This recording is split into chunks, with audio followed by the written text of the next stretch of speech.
एक महत्त्वाची बातमी आहे। कोल्हापूरमधील पंचगंगा नदी ही पुन्हा एकदा प्रदूषणाच्या विळख्यात आलेली आहे। पंचगंगा नदीवरील तेरवाड बंधाऱ्यात हजारो मासे मृतावस्थेत पाहायला मिळतात।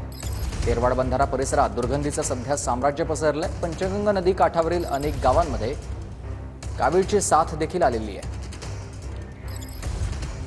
भूषण पाटील माझे सहकारी आपल्यासोबत थेट कोल्हापुरातून जोडले गेलेत अधिक माहिती देण्यासाठी। भूषण,